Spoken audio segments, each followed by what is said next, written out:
Howdy. I heard you wanted to learn how to speedrun the map Moon. What are you, a masochist? No? Well, I'm keeping an eye on you anyway. If you really do want to get into speedrunning, there are a few things you have to do first. And by few things, I mean literally every main Easter egg. Now that just means you have to do the main Easter egg on Shadows of Evil, The Giant, Drak, Zetsubo no Shima, Goard Krovi, and Revelations. Now it doesn't matter what order you do it in, as long as Revelations is last. You may be wondering why you have to do these Easter eggs, and, well, as you can see in the gameplay, I have the RK5. That's the super Easter egg. This dinky little pistol is what separates the men from the boys. This may seem like a lot, but it's really not that hard. All you have to do is... Hi guys, Mr. Waffles here.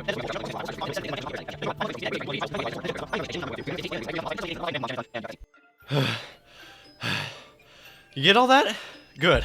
Now that that's taken care of, we can finally start the map. A fun fact, this map used to not always spawn you as Richtofen. You used to have to just randomly go until you got Richtofen on your team. Luckily, they've changed that now so that you spawn as Richtofen. Oh, that's the wrong generation. Oh no, not that generation, that's last gen, no!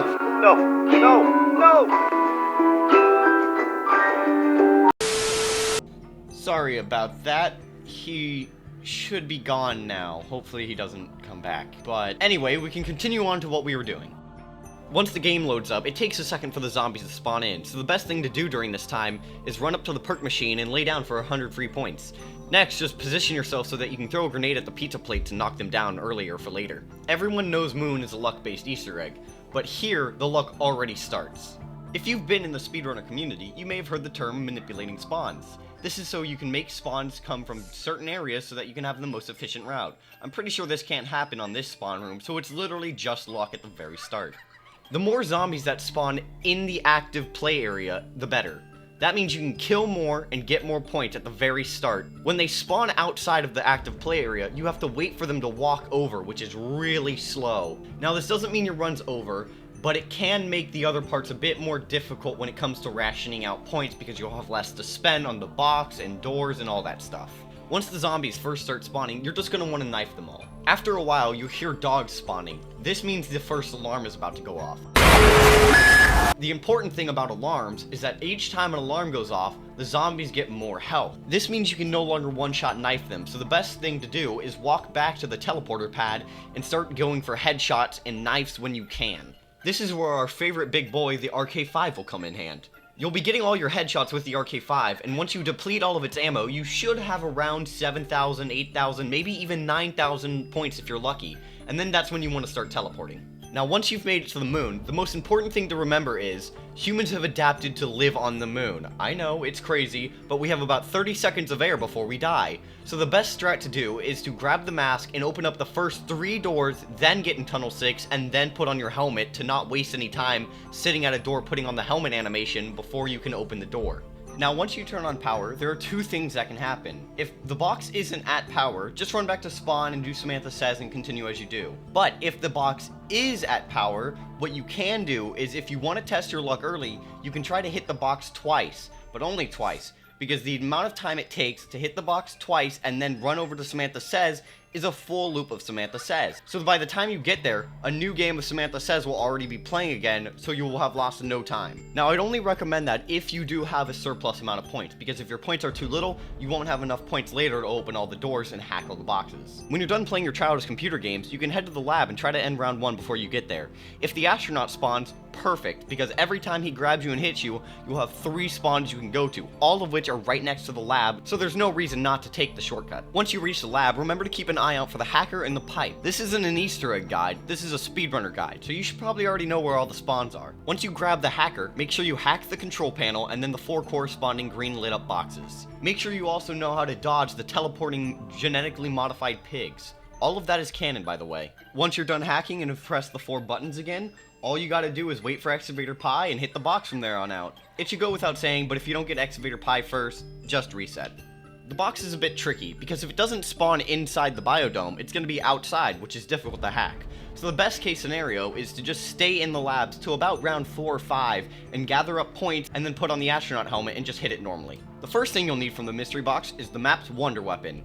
It should be in here somewhere. Here it is. Huh. Well, that's not the right one. Anyhow, this one should do. Huh. There's a lot more wonder weapons in the box than I thought. Well, here it is. Look, I'm using SFM. This is the most I can do right now. Now we just gotta keep hitting till we get Gersh devices. Once you've got the Gersh devices, you just need to teleport and pick up the pizza pans back at spawn because you forgot to defrost the meat before Mom got home and now she's angry. Grab a few points while you're waiting for the teleporter to open back up if you need to. And then once you're back, all we need is QEDs, which stands for Quantum Entanglement Device. No, I didn't have to look that up because it's drilled into my skull because of how much I've played this map. A good strat is to hack the spawn box to try to see if you can't get QEDs immediately. If you don't, you can just use the Gersh to try to teleport back to where the box is, or even the Cosmonaut if you don't have any perks on you. Once you got QEDs, you can head back to Quick Revive and throw them on the pizza plate. They should teleport to a console nearby where you can plug in the pipe from earlier and just start spamming your interact key, like this.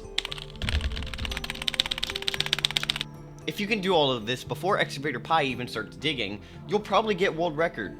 Once you've upgraded Richtofen's golden little rod, just grab it and hack that excavator back where it came from. You should notice Excavator Pi left us a little parting gift, and as a true Texan, I'm gonna shoot it. Once it's reached the cold, deep, dark, unforgiving space, it should get stuck on the roof. How did you get up there? All you have to do now is shoot it with the combined wave gun and escort it through Tunnel 11. And bam! Now all we have to do is commit mass genocide. You gotta get 25 kills here, all for this one tube, so make sure you get your kills around it so the souls actually get put in. I'd also recommend grabbing double tap here because you might be on a bit of a high round and you can get pretty overwhelmed, especially if you don't have Jug. Once you filled up the canister, just flip the switch to your left and 4 canisters will come up out of the ground on all corners of the pyramid. You'll also be given a pretty long death machine, so I recommend using it to the fullest extent. I recommend starting in the back. Nice. Because it can get pretty difficult at times during these higher rounds. Once you've got all the souls all nice and round up, put Richtofen's golden rod into the pyramid device. This will now swap the minds of a possessed child and a horny old Nazi, and give you all the perks. Great writing there, Treyarch. Once you've swapped, throw the QED at the ball once it sparks. Now all we have to do is get Gersh's one last time. Why? Cause f*** you, that's why. Once you've finally done it, once you've finally beaten the odds, and you finally get the Gersh device, all you have to do is play Samantha Says one last time. Now, we already know Zombies players aren't very smart, but here you'll have to use your brain. I know, it's scary, but it's doable. In the first Samantha Says, it'll be going up to 6 colors, then 7, then 8.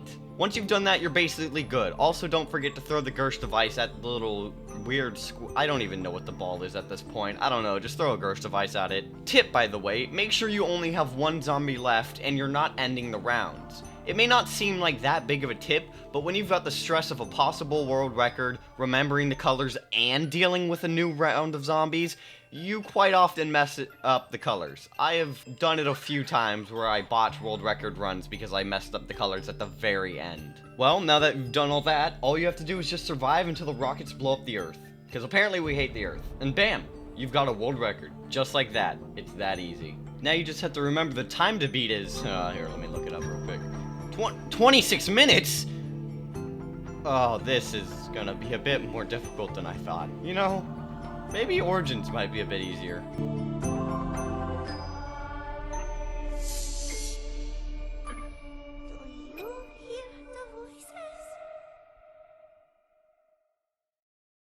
I want to thank everybody who made it to the end of this video. It took a lot longer to make this than I thought it would, so consider liking and subscribing and commenting maybe if you enjoyed it. If everything goes according to plan, this should be my 100th video on YouTube. Not the biggest milestone, but still something I thought I should celebrate. I don't really have much to say here other than thanks for watching and consider watching some of my other content too. Oh yeah, and don't forget your timer.